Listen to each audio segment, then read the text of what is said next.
They call it charisma, luck, or a silver tongue, but the truth is older and softer. Your Gemini power is breath, not just the air that moves through your lungs, but the original breath that stirs ideas into form. You walk into a room and oxygen rises. People lean a little closer without understanding why, as if something in you promises an early dawn after a sleepless night. They envy that dawn. They envy how you rearrange the world with a sentence and a smile. What they see first is your motion.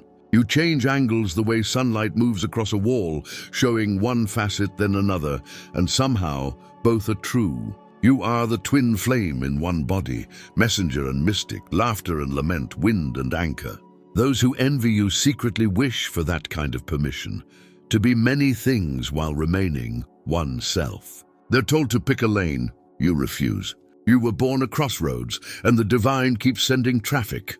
Listen, this is not about being perfect. It's about being possible. You're a library with the lights on. People who have been walking in darkness envy the ease with which you find the right shelf, the right chapter, the right word to unlock a stuck door. If this is landing where your heart is tender, if you crave more truth spoken gently and bravely, subscribe to Signs and Secrets so you don't miss the next message that was always meant for you.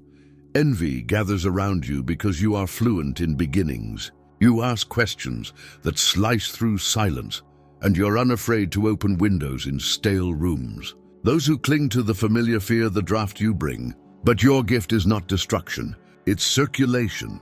You keep conversations from dying, dreams from going stale, souls from forgetting their own weather. Those who envy you often mistake your curiosity for carelessness. They do not see how reverent you are, how every answer sends you searching for a better question. People envy your way with language, but it isn't only vocabulary, it's voltage. Your words carry current because your mind turns fast and your heart listens even faster. You hear the quiet that hides beneath the loud, the truth that stands bravely behind the lie. Then you translate it into something the whole room can feel. They call it persuasion.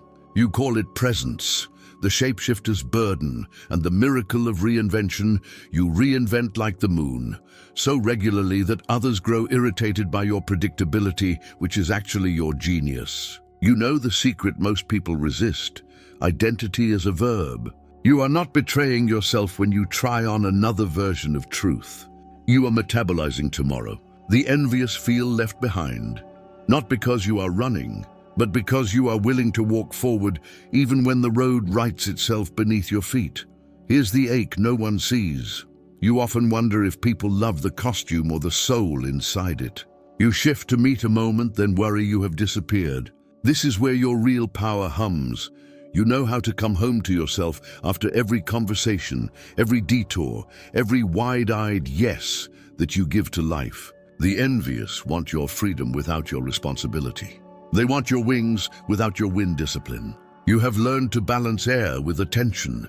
In love, you are a window thrown open on a spring afternoon. People envy the fresh breeze you bring to their heavy rooms, but they also envy the fact that you can leave, not because you're fickle, but because you're faithful to your inner weather. When a space grows toxic, you do not wait for permission to breathe. Those who have made an altar out of stagnation will always resent the one who reminds them that the door is not locked. If your spirit is feeling seen, take a breath with me and do a small act of devotion to your path. If these insights help you, tap like so. This story finds the souls who need it too. Your one gesture tells the algorithm that healing matters. There is also your mercurial innocence, the ageless sparkle in your eyes when you discover a new concept, a new city, a new rhythm in an old song. Those who feel ancient and heavy inside envy the youth you keep finding each time you say, "Teach me." They want the fountain without the humility of approaching it with empty hands. Share a piece of your starlight with us. Drop your date of birth and zodiac sign in the comments, and tell me one place in your life where you're ready to open a window. Your story might be the mirror someone else is searching for tonight. The mirror, the messenger, the storm. People envy your mirror most of all. Not the glass, but the clarity. Without trying, you reveal to others the corners they keep unlit. It's not accusation, it's illumination. Your bright attention tilts toward their unclaimed gifts, their abandoned plans, and sometimes their quiet betrayals of themselves. Those who long for sedation will always resent the one who brings morning. You speak to both sides of a conflict like a diplomat of the soul, and people suspect you of disloyalty because you can translate everyone's pain into language. But your gift for duality is not a lack of spine. It is a devotion to synthesis. You are a living bridge. Those who envy you often don't realize that bridges carry weight and endure weather. Sometimes the storm you help others cross is the storm you must stand inside. There's a reason the old myths gave you caduceus wings and serpents. You heal by harmonizing opposites. You can hold grief and laughter in the same palm and somehow make both tell the truth. The envious would rather choose sides than choose wholeness, because wholeness asks for discomfort. The bridge always shakes. Midway through this journey, I want to honor your dedication to growth and to this community. Join as a member to support the channel and unlock exclusive content. Your magnetism scares people who mistake numbness for safety. They envy the way you feel life all the way to the edges, how you let delight make you foolish and let sorrow make you soft. They envy that you haven't turned your heart into a museum. You keep it as a greenhouse, glass, sunlight, water, and enough warmth to risk new growth even after frost. They secretly want your resilience, the kind that doesn't pretend away the winter, but learns which seeds can sprout beneath snow. There is a cost to being the lightning reader. Late at night, you wonder if you belong anywhere or everywhere. You might have 1,000 acquaintances and still yearn for a soul who listens at your speed, but loves at your depth. Those who envy your social fluency don't understand how devotion is your hidden language. You can dance in every circle and still crave a quiet porch where someone holds your name like a prayer. If your heart is nodding along, pause and show some love, like the video, so this medicine gets placed into the hands that are trembling for it. The freedom that frightens, the faith that guides, they envy your freedom, yes. But freedom is not the absence of gravity. It's the ability to navigate the sky with an internal compass. Your compass is conversation with the divine. You ask for signs, and the world answers with synchronicities. A sentence on a passing bus, a melody that refuses to leave, a stranger's story that maps to your next decision. You speak fluent omen. Those who have silenced their intuition envy the way your life speaks back when you speak to it. You also carry a fierce boundary that wears lace. You can be gentle and still be gone. You can be compassionate and still say no. You can be endlessly curious and still refuse to audition for someone's approval. People envy that boundary because it looks like magic. It is actually practice. You've learned to close doors without slamming them, to leave rooms without burning them, to end conversations without ending kindness. This is advanced flight.